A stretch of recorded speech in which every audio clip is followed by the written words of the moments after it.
Welcome to video 13 of our marketing ethics course. Lucky 13, I hope, because this is the video that we've been building up to. I hope this video and then the case studies that follow this video will show you the value of all the intricate details that we've gone into. Aristotle's arrow and what's a dilemma and et cetera, et cetera. I hope you'll see how all of that now becomes useful to help you work these models for yourselves and explain them to others, helping your organizations and friends through ethics dilemmas, and really just solidifying your reputation as a wise and thoughtful and values-driven leader. And that's a considerable attribute to have, I think. Quick review of the previous videos. The previous two videos were on John Rawls and his difference principle. Just to cut to the chase on that, remember that acronym GLASS. Rawls says that unfair advantages or unearned advantages that lead to really unfair access to positions of power within our society, or it certainly eases the way toward those positions. Those differences lie in three areas, and the acronym GLASS can help us remember those three areas. G for genetics, L for luck, especially over the course of a lifetime, good luck or bad luck. And then the SS is social status, and remember to add the words at birth. What were you born into? And you know how to apply that to a dilemma. We look for the stakeholder who got the least amount of those arbitrarily distributed, unfair, unearned advantages. And we build our solution to an ethics dilemma around that individual to try to equalize the playing field, as Rawls would say. Um, Key points of the video that we are going to go through here in just a moment is the goal of these decision-making models is to develop a list of values-driven options for the resolution of an ethics dilemma. By the time you have worked to the Potter box or the Ginn model, you're going to have 12, 13, 14, 15 possible good options to this dilemma written on your flow chart or the chalkboard or the computer screen or whatever you're using to keep track of this. But you're going to lead yourself or your team to that many possibilities here. We're going to look at two decision-making models, the Potter box and the Ginn model. We're going to look at those two for good reasons. The Potter box is kind of the grandma and the granddad of all the decision-making models. And in my biased opinion, I think the Ginn model is the best of all the decision-making models, the most complete and most useful ones, the most useful one. That's why we're going to look at those two. I do want to emphasize there are other models. We can get to those in later discussions in case one of these doesn't suit you and you want to keep exploring. To make our decision-making models work, we're going to need to remind ourselves of some key terms and concepts from earlier lectures, and I'm probably introducing a new one or two here. But if you look at these sub-bullets, recall our class's definition of ethics. There are a lot of definitions of ethics out there. In my biased opinion, the best one is just three words: values in action. Values in action. It's one reason John Ginn and others said ethics aren't just something that we have, they're something that we do. Ethics is a very active thing, and we can trace that all the way back to Aristotle. You may recall that he said that happiness, which is what we all seek, is an activity of the psyche. Think about that word activity. An activity of the psyche, meaning an activity of everything that we are in accordance with perfect virtues or values, those well-defined values. So all the way back to Aristotle, we've got this concept of well-defined values in action. Well, that leads us to the next sub-bullet here. What is our definition of value? It's a concept to which we attach great worth. It's something that unless we're enacting, if it's a core value, it's something that if we're not enacting it, we're probably not happy. Again, there's that idea that we need to know what our 4 to 6 core values are, those concepts to which we attach great worth, and we need to act on those. Next is our definition of an ethics dilemma, and this is really central to our decision-making models like the Potter box and the Genn model, because these are all about resolving ethics dilemmas with the least amount of damage to our values as possible. And an ethics dilemma, as you'll recall, is a clash of values. A clash of values. No matter what way forward you find through this dilemma, one of your values is going to get a dent in it. We can recall that professor of ethics at Harvard, John Badaracco, who said, in an ethics dilemma, you're going to get your hands dirty. And if you're really lucky, you get to pick which pile the dirt comes from. Definition of principle, we may not have gone over this very thoroughly. It's just a guideline for action. An ethics principle is a guideline for action. And we've seen several of these. Aristotle's arrow is a principle, a guideline for action. John Rawls' difference principle, guideline for action. Those 2 questions from Agape, guideline for action. Kant and the categorical imperative, guideline for action. And John Stuart Mill, greatest good for greatest number, guideline for action. Many ethics codes also include guidelines for action. And then finally, the word loyalty. Our definition of loyalty, our class definition of loyalty, is going to be an obligation to someone or something, such as an idea. We'll see that there can be a lot of overlap among some of these terms, and that can be a strength, as you'll see in working these decision-making models. Let's start with the Potter box. It was devised by Ralph Potter, who was a professor of social ethics at Harvard University, who just died recently, died in 2021. He was born in 1942 and just died last year. The Potter box, as you can see, is actually a holder for 4 different boxes, and then the confluence of those 4 quadrants is called the Potter box. And I think the reason the Potter box is probably the best known of all the ethics decision-making systems is, one, it's one of the oldest modern ethics decision-making systems in our profession, in fact, in many professions. And I think Potter's genius here, and the primary reason it's probably the best known, is Potter identified the 4 things in an ethics dilemma that we really need to ponder. And again, in my biased opinion, not many people have improved upon his identification of the things that we need to consider to come to the best possible values-driven solution in a really tough situation. Potter says the first thing we do is define the situation, and more on that in just a minute. Once we've defined it to the best of our ability, we begin a discussion of values, the involved values. Now, I'm going to skip over this a little bit, and that sounds awful, but we're going to hit this hard in the Genn model, and Genn deals with it exactly the same way that Potter does. In fact, John Genn frequently expressed his debt for the Genn model, his debt to Ralph Potter and the Potter box.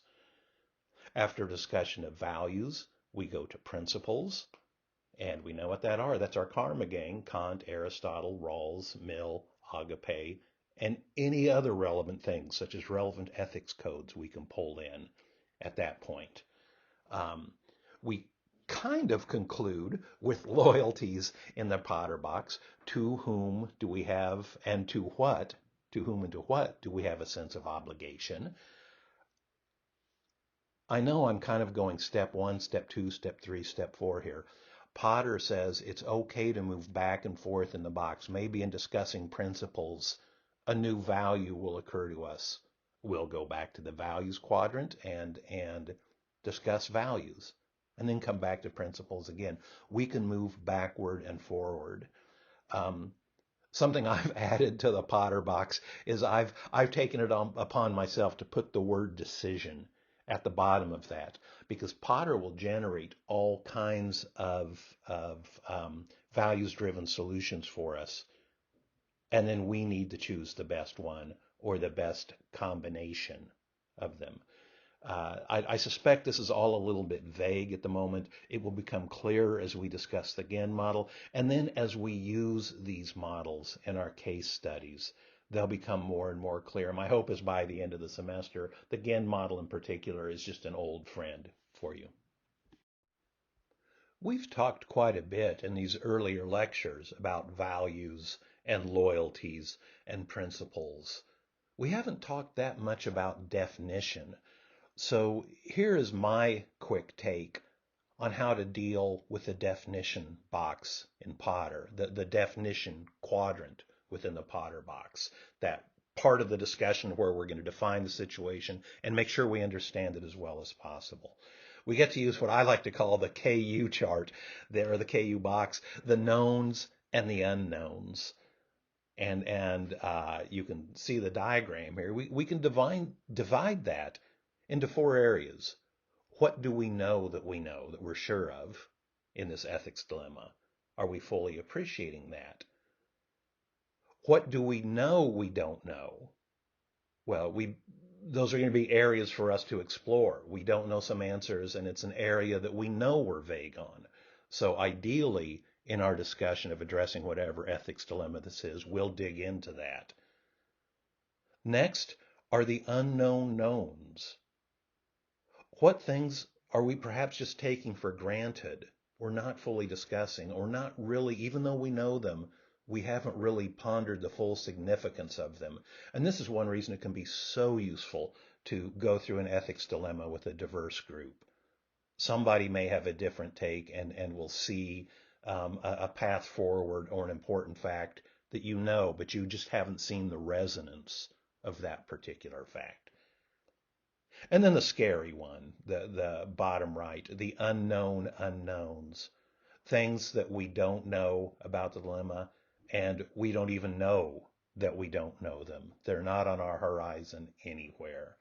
Uh, those are the scary ones. We'll have to go searching for those. We're not even sure what we're looking for most of the time. One other thing in the definitions box, remember critical thinking is comprehensive. Would anyone, once we've described the situation, would anyone else describe the situation differently, and why? Finally, the GAN model. The GAN model consists of 7 stages that we'll go through here in just a moment. There's quite a bit of overlap by design with the Potter box. The GAN model was created by John Ginn, the Knight Foundation Distinguished Professor of Journalism here at KU. That's Knight, like the old large newspaper chain, KNIGHT. John was born in 1937. He joined KU's journalism faculty in 1991, and he unfortunately died in 1999. The GAN model begins by asking the should I question. Should I do action X? Should I fire Mr. Jones?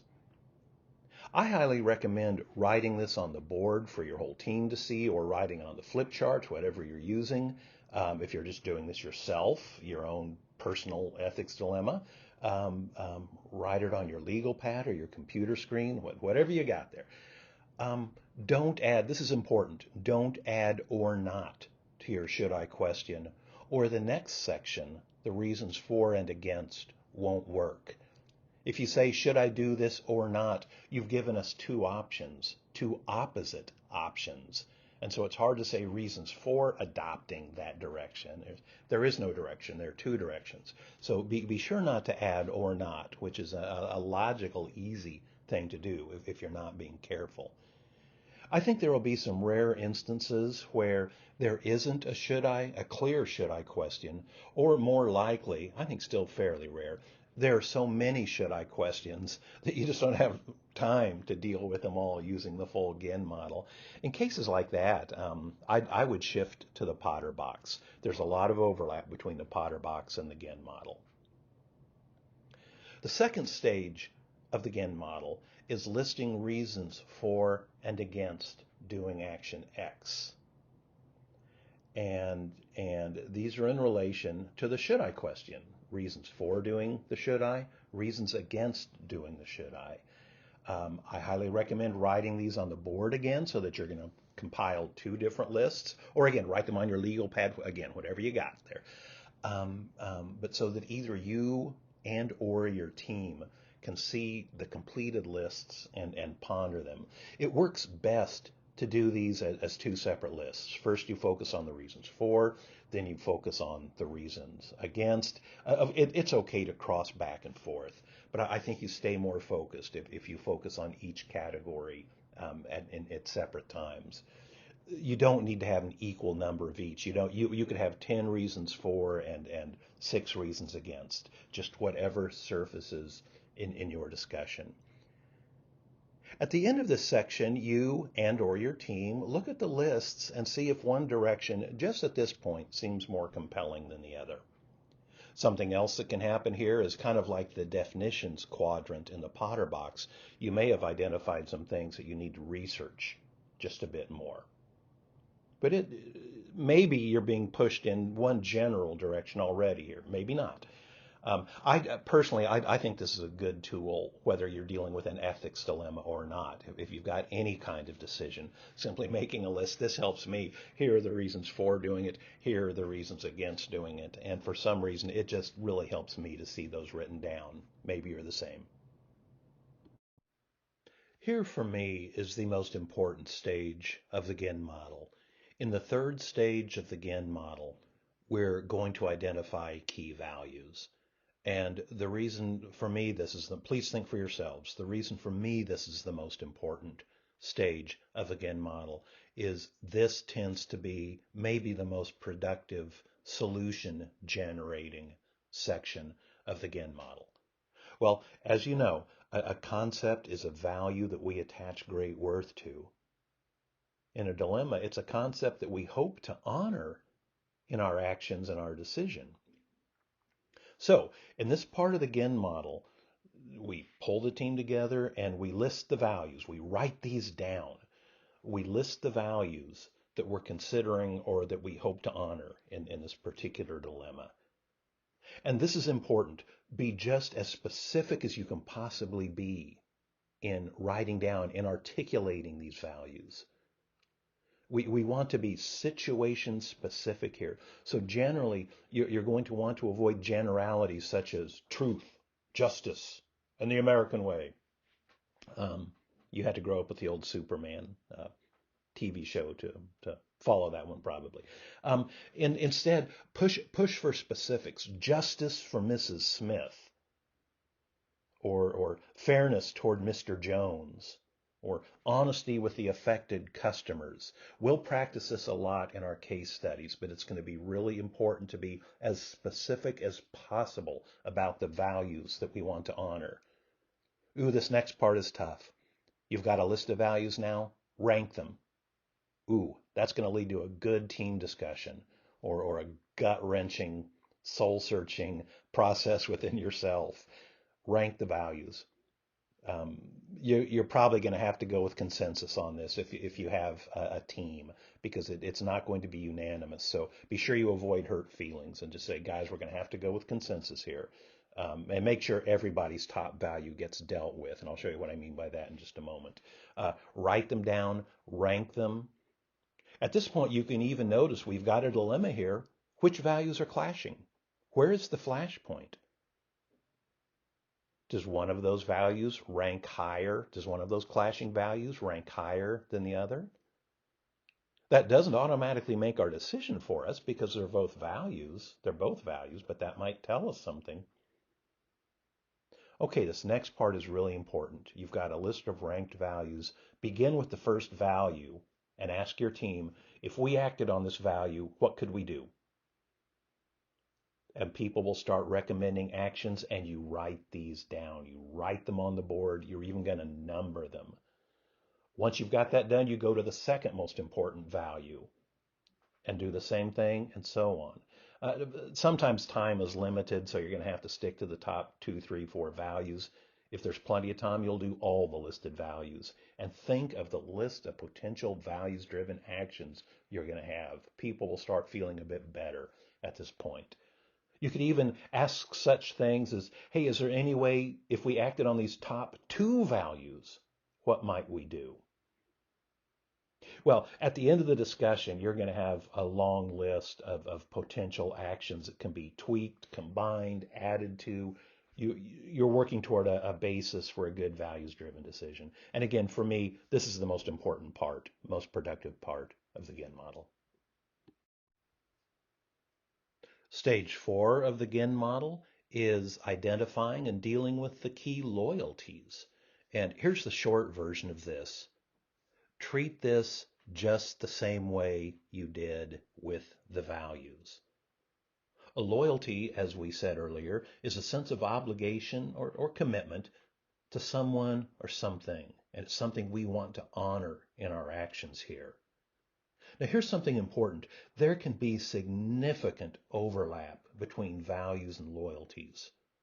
And my personal opinion is this is not at all a flaw in the GIN model and in the Potter box. Instead, if these same ideas are floating up in different categories, such as values and loyalties, these models are almost rubbing our face in those same things and saying, look at this, it keeps coming up.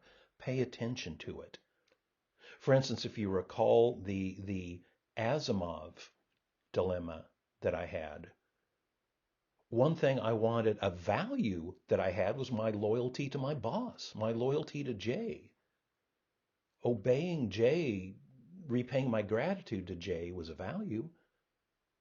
Loyalty to Jay also would come up at this part of the GIN model. Well, list the loyalties that we're considering, you and your team, that we hope to honor in this case. Just like the values, be as specific as possible in expressing each loyalty. List as many as legitimately possible. Don't list someone you don't feel loyalty to. But this will help later on. Remember, in dealing especially with John Stuart Mill and John Rawls, we're going to need a list of all the stakeholders. And the beginning of the list can start with this loyalty category. Here comes the hard part. Rank the loyalties. Who or what gets the highest loyalty? Again, this could be a contentious discussion, so make sure everybody is heard and honored and they all realize you're going to have to go with team consensus on this if you're working with the team.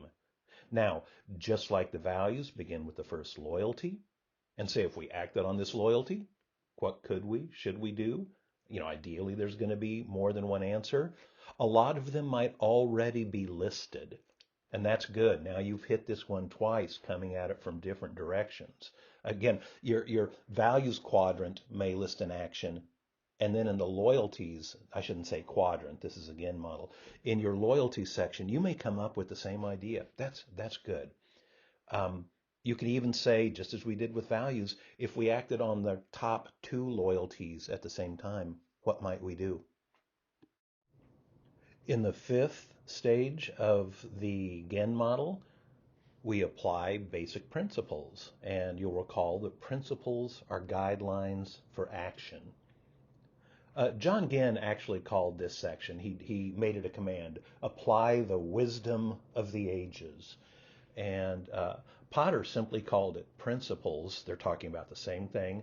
I tend to call it the karma gang. Apply the karma gang for Kant, Aristotle, Rawls, Mill, and Agape, that memory trick.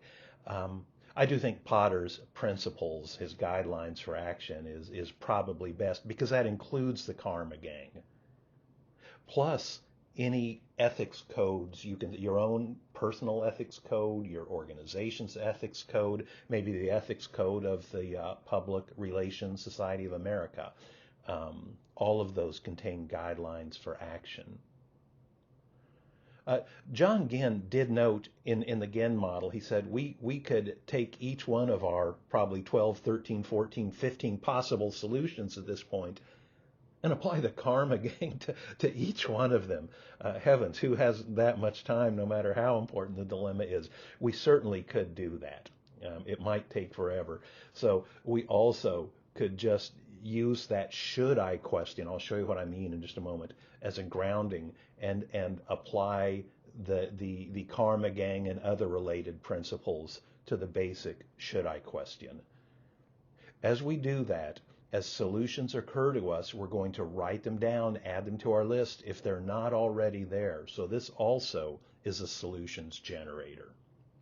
And remember, Agape gives us those add-ons. With Agape, we ask, how do we keep this from happening again? And so we're going to also write down some add-ons here that again, I think can really add to your justifiable stature as a leader. More specifically, I'm looking at our sub bullets or our bullets here that particularly apply to the karma gang. Aristotle and his arrow can be applied to the should I question. You'll see what I mean by this in our case studies, if this is still living at the level of the vague. Aristotle can be applied to the should I question or to any of our values and loyalties. Kant can be applied to our should I question. Would the world work if everyone did the should I question? Would I want to live in that world? Mill can be applied to the should I question. Does it create the greatest good for the greatest number? Or we also can just look at all of our individual solutions written up there on the board or the legal pad or whatever and say which of these creates the greatest good for the greatest number. With Rawls, we're going to create a list of stakeholders. We already have a partial list, and we're going to look for the most disadvantaged. Agape will look at all the stakeholders. Have we treated them all with love and respect? And then we're going to ask, how can we prevent this from happening again? The sixth stage of the Ginn model, in the sixth stage, you list the possible courses of action. Now, realistically, you've already been doing this, probably starting with the values stage of the Ginn model. You started writing potential courses of action, potential solutions on the board. But now you and your team are going to focus on that list of 12, 13, 14, 15, however many possible courses of action written on the board. You'll ask everybody to ponder the list.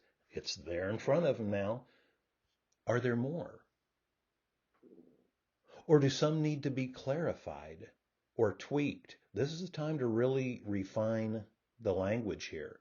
Maybe there's going to be some horse trading and some combining here. It looks like maybe people are gravitating toward decision number 5. And someone else says, well, I'd like that better if we could pull in elements of decision number 9. And so you add a new solution that combines elements of solution number 5 and solution number 9. So now you're just focused on the list, and your team is looking at those lists of options and maybe coming up with some new ones based on that or some clarified ones. The 7th section of the Ginn model, in that section, you select the best course or courses of action. And as they say in Texas, this says easy and does hard. What we're going to do in class, what I've done when I've used the Ginn model in the real world with the group, is we actually ask people to vote. And let's say we all gravitate toward the 14th solution that's written on the board that we just tweaked in our previous section. We voted, that's the winner. We're going to say, can this be improved? We've committed to it now. We're saying this is our decision. We're getting ready to get married to it. I shouldn't talk about improving a marriage partner, should I? We're committing to this decision. Can it be improved? We're going to get that to the best possible vision and version of itself. And then we're not going to forget the potential add-ons that Agape generated for us. We're going to say, gosh, we've got this list of add-ons, 6 add-ons, and hey group, what do we, and we'll grab maybe 3 of those and add those to our decision to ideally prevent this dilemma from happening again. Okay, closing words here. 2 things. I think this will do wonderful things for your quest for happiness. Remember the connection where we started in these lectures of the connection of ethical behavior, of acting on your values to your quest for happiness. And the GEN model is all about how do we act on our values when the way forward is not clear because we're in an ethics dilemma. I also think this, when you're doing this with a team, can do wonderful things for your status as a leader. Everyone on the team now has rolled up their sleeves and plunged into this, and they're looking at the whiteboard and they're seeing 16 good solutions there that you've led them to with some really sophisticated knowledge. Again, I think this is a great thing for your justifiable status as a leader. Finally, with all this information at your fingertips, if somebody says, how could you possibly have made this decision? You can say, well, the values, the loyalties, and then Kant said, and then Aristotle, and they'll start waving their hands and go, I may not agree, but I'm impressed with the process that you followed. Again, a good thing for your leadership status. Parting shot here, it's an important one. This is a lot to pack into one lecture. We are going to use this in case studies, and this, I think, will be kind of a comfortable old friend for you. The GEN model will be by the end of our semester.